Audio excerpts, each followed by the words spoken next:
アイラインのようにボードがですね結構フレキシビリティのあるような感じです。こんな仕様を選べるミニバンあります？少し腰高ですから乗り込むのにギャップはあります。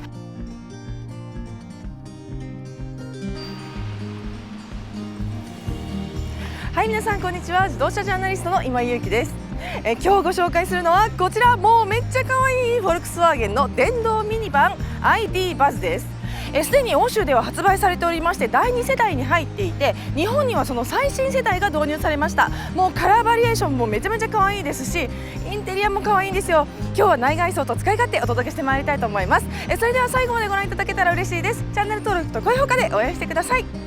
自宅で簡単ガラスコーティングシラザン50。それではフロントフェイスから見ていきたいと思います。ミニバンということもありまして非常に背も高いですし、欧州ミニバンなのでトレッドも広いです。ID という名前はフォルクスワーゲンにもうすでにラインナップしています BEV のモデル名の総称というか、その頭文字になっているわけなんですけれども、これがバズということでですね、そうワーゲンバスの EV 版と考えていただいていいと思います。ただレトロだけじゃなくて新しいところがたくさん使われました。新世代のデザイン要素といたしましてはやはりこの瞳だと思います。横長に目の下を強調したような悪いような目つきっていうんですかね、こういう目を採用しているのはこの ID シリーズの共通のモチーフでもありますけれども、それがこの大きなですねエンブレムの左右に渡ります。でこの真ん中もですねシルバー系の色が入っておりましてですね、非常にワイドな感じを出していますよね。とても見どころの多いデザインだと思うんですけれども、フォルクスワーゲンのですねインテリジェントライトである IQ ライトが採用されています。例えば歩行者を感知したりとか、あと対向車を感知してハイビームをロービームに変えてくれたりとかいう機能も入ってますね。このメインの瞳がとっても大きいですね。さあこうやって少し引きで見たら分かるんですけれども、その瞳の中にですねこうアイラインのように複数の横線がたくさん入っていることによってライトの中も立体的に見えているといったような感じです。フォルクスワーゲンは本当にこの ID シリーズライトが綺麗なので、ぜひね販売店でもポジションランプ点灯させていただきまして見ていただきたいなと思います。非常に見どころの多いデザインです。シンプルに見えて、そのシンプルな中にデザイン要素がたくさん入っている中で、やはりこのアンダーグリルのこの柄がグラフィカルでとても先進的、近代的に思わせるモダンなデザインになってます。電動モデルですから開口部というか、その空気を取り入れるための機能というのはですね実は本当に少ないんですよね。ここ少しだけといった感じです。ですからこのエンブレムのですね下あたりのグリルはグリルレスのような表情になっているんですけれども、ここで十分にですねその空気を確保しているといったような感じで必要最小限の穴が開いてます。ですからこの辺はですね実はもう中にですね樹脂が入っていて閉じられているといったような感じです。しかし電気自動車というのはやはり航続距離というのを求められる傾向にあります。ですからこの辺にもですねしっかりと穴が開いていて、また背の高いミニバンというパッケージですから、ここでですねふらつきなども抑えているかなと。いやこれ取れば取るほど可愛いんですけれども、ちょっとここ開けてみたくなりますよね。このエンブレムが少し浮きました。こう開きます。もう必要最小限ですね。このような感じです。ウォッシャー液があったりとか、それから最低限のメンテナンスができるようになっておりますけれども、オーナーがですねここを開けるのはこれぐらいの開口部で十分といったような解釈なんだと思います。そしてディメンションをですね精一杯この室内空間に生かしているということを感じさせるのが超短いボンネットと、それからすごくですね意外と寝たピラーと、それからフロントウィンドウだと思います。ここもですね非常に近代的でもありますし、そのフォルム感というのを表しているところでもありますよね。本当にちょっと宇宙っぽいというかね、変わった車に見えるんですよね。これはもうミニバン見慣れた日本のユーザーには新鮮に映るんじゃないでしょうか。さてそれではサイドビューです。長いでしょ。実は今回ですね2つの種類が選べるこの ID バズです。私が乗らせていただくのはですねロングホイールベース、長い方ですね。これのノーマルの方もありますので、これはですね住環境に合わせて選んでいただきたいんですが、個人的な感じですよ。どっちも多分いいと思うんですけれども、ロングホイールベースの方がおそらく欧州ミニバンらしい味が、ホイールベース長いですから直進安定性などがいいんじゃないかなというふうにも思わせますし、バッテリー容量が大きいのでここね、ちょっと選ぶところかなというふうにも思います。とにかくでも長いので逆にこの長さがちょっと無理だよっていう方もいらっしゃるかもですね。さあそしてサイドもですね非常にパキッとですね色のコントラストがついているこのカラーリングの可愛らしさっていうのも ID バズの魅力です。だいたいルーフだけがねツートンカラーになっていることが多いんですけれども、このヘッドライトの上から白になることによって白の分量が大きいですからメリハリがすごくありますよね。そのメリハリなんですけれども、このライトの目尻も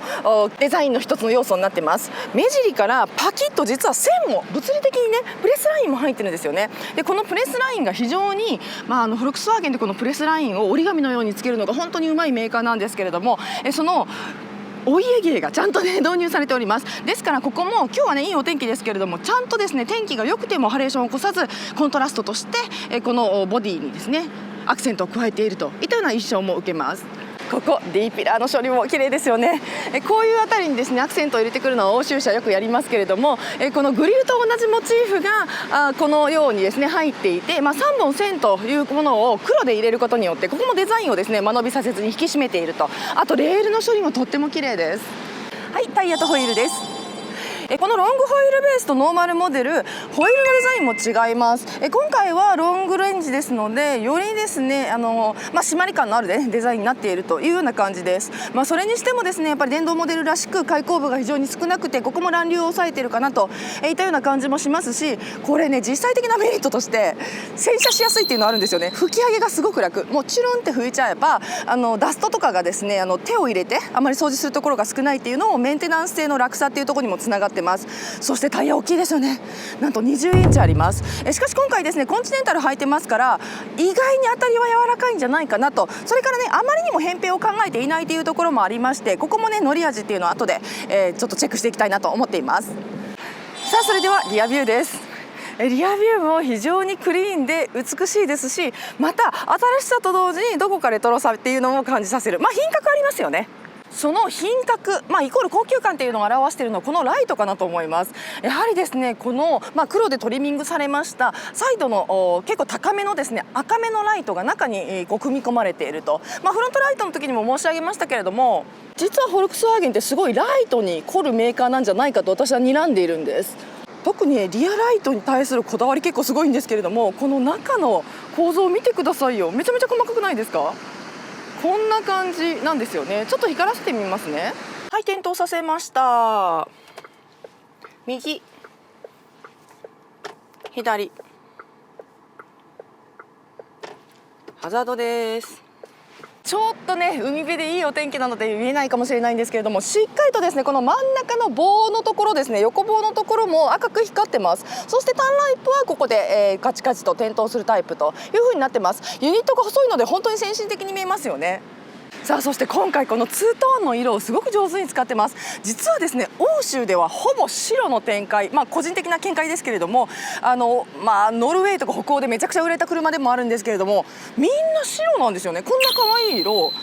あんまり見たことない。だからねこういう色のパターンをやっぱり日本人のユーザー、アジアでねもうこのフォルクスワーゲン版っていうのは売れましたから、すごく戦略的にねフォルクスワーゲンジャパンさんが入れたのかなとも思わせます。このエンブレムが白で、また社名のロゴがですね白で入っている、これもめちゃめちゃこの車にしかできない個性かなと思います。さあそれではラゲージルーム開けてみましょう。お、自動。やっぱ日本では高級ラインなんです。わあ綺麗。何これ。うわあ綺麗。こんなボードもあってこんなボックスもあるんだ。ちょっとこれはかなり胸厚なんじゃないですか。すごい使い勝手も良さそうですし、このボードがですね結構フレキシビリティのあるような感じです。パコパコ開くんだ。もう棚になってるんだ。でこのようなですね引き出しを、おそらくですね後付けの、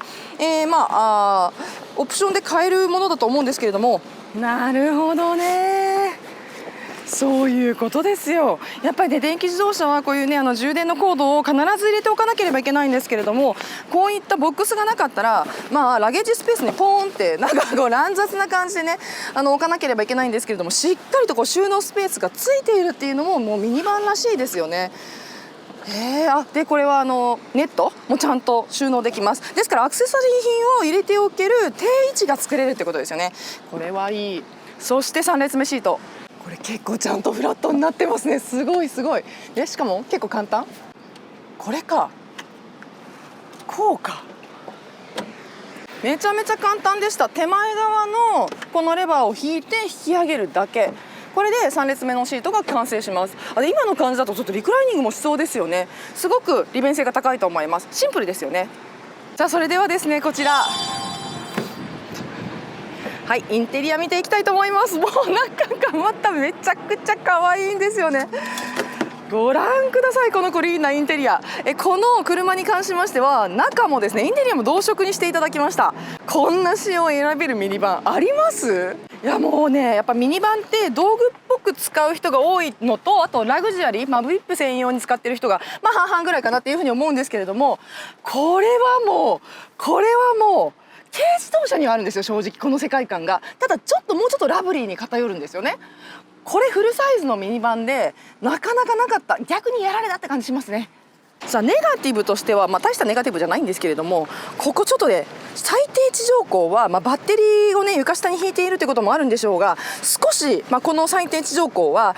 高めですので、私今日ちょっとタイトスカートなんですけれども、これで乗り込むとちょっとこう託し上げて乗るみたいな感じになるかな。でもこういうところにもですね、実はちゃんとソフトパッドが使われていて、ここは樹脂なんですよね。この色の使い方めちゃくちゃ上手。ここが白なだけでなんか全然ね、樹脂なんですよ。これめちゃめちゃ高級感が出て見えちゃうカラーマジックだと思います。さあ乗り込みましょう。すんごい可愛いんです。さて私はご存知の通りですね、分かりやすく可愛い車にはテンションが上がるタイプなんですけれども、ちょっと待って、これもしかしたらスタータースイッチないですね。ですから、乗り込んだらもうオンになっていて、こちらももうオンになっていて、もちろんキーがねある必要があるんですけど、キーはね結構クラシックですけど、これ乗り込んで例えば D に入れるともうすぐ乗れちゃうやつですね。これはこのスターターがないタイプの BV に関しましては結構ね最近増えてきました。ボルボとかもそうですし、それのパイオニアといえばテスラだと思います。なくていいじゃんみたいなものはですね、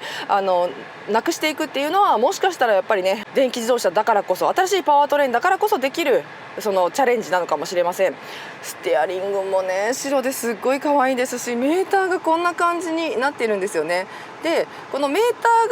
ーがちょっと小さいんですけれども、このサイズですからね、フルデジタルになることによってですね、視界を遮らないといったような利点もあると思います。もしかしてほら見てね、このステアリングと一緒にこのモニターが上下するので、この中のそのインフォメーションを見逃すことが、そのハンドルでねインフォメーションが遮られることがないんですね。これはすごくよく考えられていると思います。そしてですね、この辺にADAS 系が入っていたりとか、それからこれがシフトノブです。D の時はですね、向こうにひねります。そしてリバースにする時こっちに手前に引きます。そしてここにポッチがあって、これがパーキングになっているといったような運転席周り、ステアリング周りになってますね。あと面白いのが、こういうところとかに結構ねUSB のタイプ C があったりとか、ほらドアのところにあったりとか、結構ですねこのドアのところも豪華なんですよね。やっぱりハーネスとかを減らすために、ここからどんどんですねユニットを外しているメーカーが多い中で、乗員にとってですねこのようにユニットが分かりやすいところにあるっていうのはメーカーの良心かなというふうにも思います。さあそしてですね、ライトのユニットがこうなってるんですけど、これタッチのセンサーになってます。大体ねオートから動かすことはないかもしれないんですけども、このようにですねライトオンにしたりとか、それからですねフォグつけたりとか、あとスモールつけたりとかいうのは、ここでモードを押せばですね段階的に変わっていくといったような感じになってますね。そしてですねこのようにモニターは非常に大きなものがついてますね。そして、これもですね最新世代になっているというような感じです。ほらね、なんかもう名前もついてて、結構ですねしっかりと擬人化されていたりとかもして美しいです。この辺は使いやすいですし、またシートヒーターとかもついてます。あとはそうか、車のモードとかもここで選べるのかね。綺麗。エコモード、スポーツモード、カスタムモードあって、これはもうここにちょっとちっちゃく映るだけだ。すごいささやかな感じなんですね。でアシストもちゃんとあります。このようにですね、非常に信頼性も高いですし、視認性も高いといったようなねシステムになっております。あとね、この辺のアテンションアラートのオンオフとかもすぐにパッと直感的にできるというのもいいかなと思います。またアプリケーションみたいにねこのように情報が出せるというような利便性もあると思います。それからインテリアも非常に綺麗なんですけれども、トリムがですねこのようにシルバーで入っていて、この中にですねドリフトウッドのようなねすごくここも感度の高いね素材が入っているというのもこの ID バズのそのクリーンさっていうのを表している部分かなと思います。さあそしてですね、今これがオープンになってるんですけど、これもしまえちゃうんですよね、このドリンクホルダーね。これもちょっとね気遣いかなっていう感じもします。でもちろんですね、リアのスライドドアも、このようにですね前の方で操作もできますし、コンソールがですねこのように大きくなってて、中もいろいろとなんか変えられそうではあるんですけれども、すみません、ちょっと時間がないのでこのままいきますはい、そしてですね、はい、シートに関しましてはこの可愛さですよ。めちゃくちゃ可愛くないですか。もう正直ここに乗ってるだけでなんかもうモテそうですよねなんかすんごい可愛いです。やっぱエクステリアとねこういう風に連携があるというか、するとですね統一感もありますし、本当におしゃれにも見えます。もちろんねニーレストもついていて、結構これは実物乗って感動してもらいたい。このインテリア買いする人もいそうです。でさらにですね大きなガラスルーフもついてるんですね。おしゃれです。さあそして、はい、もちろん電動のスライドをいたしますリアシート後部座席です。さあ後部座席もですね本当に綺麗ですね。はい、向こうにフォルクスワーゲンの相良さんと中村さんが見えておりますけれども、見える？ほら江ノ島なんですよ。めっちゃ綺麗です。それどうでもいいんですけれども、このシートがですねやっぱこうね江ノ島映えしますね。すごい可愛い。これも実はですね、ネガティブといえば、ネガティブなのかなという感じもしますけれども、実はですね結構背が高いです。ですからこの地上高から乗り込むのに日本ほど低床ではないので、なぜならばやっぱりこの下にねバッテリーが入っているので少し腰高ですから乗り込むのにギャップはあります。ただ乗ってしまえばですねこれがちょっとアイポイントの高さにもつながりましてですね、非常に乗っていて、視界もいいですから居住性の高いものになってます。はい、ベンチシート風ですけれども、この真ん中のシートに関しましては独立をしています。さあスライド量も結構あるんですよね。ここよいしょ、ちょっと重いんですけどねシートが乗ってやった方がいいかも。これぐらいはシートスライドをするといったようなものです。このシートの重さに関してはその合成とかにもつながってるところのとか言って合成とかにもつながってくるところなので、一概に重いのはダメとは言わないんですけれども、ここはやっぱり使い方にコツはいるかなと、輸入ミニバンの注意点でもありますね。あとここの肩のところにですねレバーがありまして、このようにガバッとやると後席に乗り込めるという感じです。はい、それでは乗ってみますけれども、このようにですねここも少しギャップがありますので乗り込むのにですねあまりにも小さなお子様は結構ハードかなっていう感じもします。さあ乗り込むとリアシートになりますが、これはですね意外と乗り込みはしやすいです。これだけね前に行くのでしっかりと乗り込めるかなというような感じがします。はい、3列シートこんな感じです。リクライニングしました。このようにこういうね模様をたくさん入れて、これをイースターエッグねイースターの卵を探すようにキャラを探してくださいねっていうのをよくやるんですけれども、これもちゃんと入ってます。はい、で後ろのシートはですねこうしまえるようにこういうところはねむき出しになっているんですけれども、こんな感じで、はい、アレンジのためのですね装備が中に丸見えになってるんですけれども、そこすらもちょっとメカに見えちゃうっていうね、よく見えちゃうっていうねところでもあります。それからそうこの乗り込むためのですねこのバーも実はですねこのようなラバーになっていて、ここもね、スタイリッシュですよね。おしゃれですよね。そして、はい、このようにですね電動でスライドで横に開くというような個性的な感じになってます。1層目2層目トップコート、いや大満足ですね。自分でできるガラスコーティング白山50、ダイヤモンドプラスは3層コートです。はい、というわけで今日はこちらめちゃめちゃ可愛い ID バズを江ノ島をバックにお届けしてまいりました。いかがだったでしょうか。この辺はやはりねサーフカルチャーが非常に強く根付いているエリアということもありまして、もうすぐそばでもですねミニバンでサーフウェアというかねウェットスーツに着替えてですねこのままサーフィンに出かけられるという方もたくさんいらっしゃいました。こういうシーンでこの電動ミニバンっていうのはまだまだマーケットは日本はですねブルーオーシャンだと思いますので、ここねバズってくれたらまさにその ID バズになるんじゃないかなというふうにも思います。さあそれではですね次は一般としてお届けしてまいりたいと思いますので、こちらもご期待ください。それでは今日も最後までご覧いただきましてありがとうございました。チャンネル登録と高評価で応援してください。自動車ジャーナリストの今井ゆうきでした。バイバイ。